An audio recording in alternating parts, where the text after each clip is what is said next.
बाबा धवलेश्वर महाप्रभु दीपं यदि परम ब्रह्म दीपं यदि जनार्दन दीपहरति मे पाप पूजा दीप नमस्तुते। बाबा धवलेश्वराय नमः। संसार सुखी रख। आज पवित्र श्रावण मासर द्वितीय सोमवार रे समस्त भक्त मानक आश्रीपाद कर, मनस्कामना पूर्ण कर, कर्म क्षेत्र उन्नति कर, ग्रहरिष्ट मान खंडन कर, समस्त श्रावणी भक्त मानकर मनस्कामना पूर्ण कर। बाबा धवलेश्वराय नमः। तत्पुरुषाय विद्महे महादेवाय धीमहि तन्नो रुद्रः प्रचोदयात्। संसार सुखी रखंतु आनंद जवार। हरि बोलो। समस्त भक्त मानक आशीर्वाद करंतु आनंद जवार। हरि बोलो। हेलो हाय नमस्कार जय Jagannath. Welcome to my new blog. तो बहुत दिन पर मु तो केबे आसी नथिली, तो फास्ट टाइम मु आसी धवलेश्वर आउ कटकर धवलेश्वर मंदिर आप जानते बहुत प्रसिद्ध मंदिर। आउ एबे श्रावण मास जेतु भगवान को दर्शन करने कौटू कौटू लोक मैंने आसती, जेहेतु श्रावण मासर सोमवार भक्त मान बहुत गुरुत्वपूर्ण। तो जेहेतु आम भी आसी जाइए आज श्रावण मासर जेहेतु पानी नहीं कि आसीनु, तो सही भाया बुले यहाँ हूँ धवलेश्वर ब्रिज।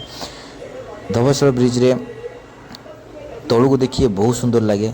आ सेपट रोचे आम झूला पोल, जोटा कि सेपट देखते झूला पोलटा, से झूला पोल जो मझीरे बड़ दुर्घटना होता बाहर, तो से झूला पोल बेसी जावासिया मना कराई। तो तथापि लोक मैंने गोटे दुटा जाऊँ, कितु ये ब्रिजटा नुआ ब्रिज जेहेतु ये ब्रिज सब भक्त मान भिड़ ये चलती। नदी देखुए बहुत सुंदर नदी। सेपट आम सेपट गोटा सीढ़ी को रास्ता कटक सीढ़ी भितर को, और यहाँ बाबा मंदिर को जावाई रास्ता। तो युवा आपन को जहाँ बेले 1 किलोमीटर 1.5 किलोमीटर चलिया पड़ो। बाहर भोग दुकान सब अच्छी, बाहर आप भोग न किणा बेटर, कहीं बाहर जब आप भोग किणुंट ताने सैड्रे देखुता माकड़ सब बसती, से भोग छड़े ने से मंदिर प्रशासन तरफ कहुई जे भोग भितर किणापी। तो बहुत भल जगटा यहाँ। आदि आप धवलेश्वर आसी ना तो आप निश्चय आसतु। मु तो आसी नी फास्ट टाइम आसी, मत बहुत भल लगे जगटा, बहुत सुंदर भी है। तो ये आम मंदिर पर्यटन जाइना। तो बाट देखिए आप गाड़ी तो भितर को आसबनी, गाड़ी आप पार्किंग बाहर अच्छी गाड़ी रखापी, से गाड़ी पार्किंग सेपट अच्छी। आ मंदिर भितर प्रवेश करने पूर्व साइड जोता स्टैंड अच्छी, ये आप जोता स्टैंड जोता रखिए, आप गोटे टोकन मिल से टोकन नहीं कि जी, फिर आसिकी जोता आप नहीं जी। तो पशिलु मंदिर भितर को। मंदिर प्रथम पाहाच यहाँ साइड दुकान माने बहुत दुकान मान सब लगी। श्रावण मास तो से दुकान माने बहुत लगी। आ मंदिर सब मंदिर परिसर सब सफा रुहे, कहीं जेहेतु ये श्रावण मास से एपट सेपट सब जिन सब पड़ जाइए। तो नने बहुत भल जगह, आपने आसतु, बहुत भल जगह। ये देखिपे गचर बहुत किसी मानसिक फिता लगे, जार जो मानसिक थाए से मैंने आसिक ये मानसिक करती। तो आपन जदि से मानसिक अच्छी तो निश्चय आसी मानसिक करूँ। बाबा धवलेश्वर बाबा आपको निहाती भाव में आपको मनस्कामना पूर्ण करिए। साइड छोट छुआ खेलना दुकान अच्छी, खाइबा दुकान अच्छी, दहीबरा दुकान अच्छी, बहुत किसी खाइबा दुकान अच्छी भितर। तो आपन जदि आसिकी भितर चाहिए खाइबापी खाईपारे। देखिपारे साइड दहीबरा दुकान लोक भिड़ भी अच्छी। तो चलू वर्षा भी टिके पड़ू थाए। चलले मंदिर। तो मंदिर पशु पशु प्रथम आमको गोटे गाई देखिलु, ता भीतर पशिलु। ये आम नना मान घर सब अच्छी, जो मैंने ब्राह्मण भाईना मान अच्छा घर सब अच्छा, समित घर सामने ना लिखाई कौ कौ नना। ये आप जो जहाँ जहाँ ये आप जो चाहिए घर रही चाहिए, आसिकी बाहर आस दूर जगार आस, तो भीतर आसते सब नना मैंने बसती।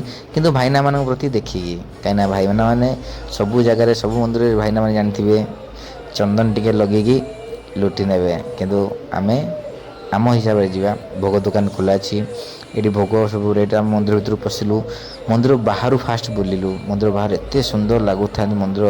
मु तो केबे आसीनी, फास्ट टाइम आसिली, से भावुँ मत बहुत भल लगी। जदि आप सब आसुवे तो निहाती भाव तो आपको भल लगी। मंदिर यहाँ आसवा रास्ता जा रास्ता प्रॉब्लम हो गला से आम पाखर कैश नथिला। तो यही दीप भाईना पाखर मु ऑनलाइन कली, ऑनलाइन करी दीप नेली आउ तांको किसी कैश भी नेली क्या मो पाखे कैश नथिला मु भी उठे नी तो भाईना को मुझे ऑनलाइन करी कैश नहीं देखिए पाखर मात्र कैश नहीं 100 टଙ୍କା कैश नहीं जा हो प्राय दुकान को पचारि प्राय तो मना कले तो से कतरू 100 टଙ୍କା कैश नेली तो यू मंदिर दीप नहीं कि चलू दीप जो लगुच दीप जलियापाई से चलू ये श्रावण मास यही जगार आप रखाई दीप स्टैंड देखिपे दीप स्टैंड तार पछपटे बाबा रही तो से बाहर मंदिर भितर तो प्रवेश नहीं क्या कहीं श्रावण मास भिड़ जो मंदिर भीतर प्रवेश नहीं फांका टाइम आसले प्रवेश करेंगे तो ये दीप लगेगा आम गलु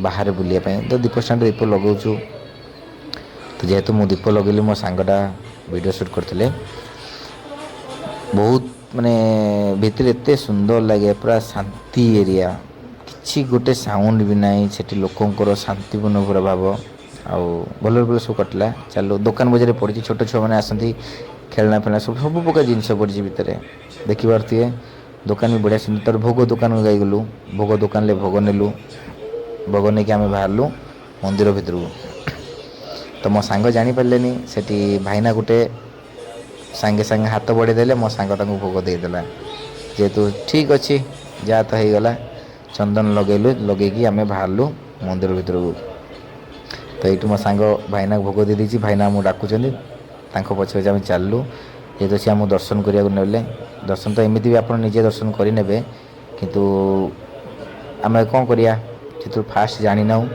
से भाईना को भोग दे देलु तो भाईना हेटू ना गोत्र कहले ना गोत्र आम कहला भाईना आम ना पूजा कले चलतु देखा भाईना कौन कहते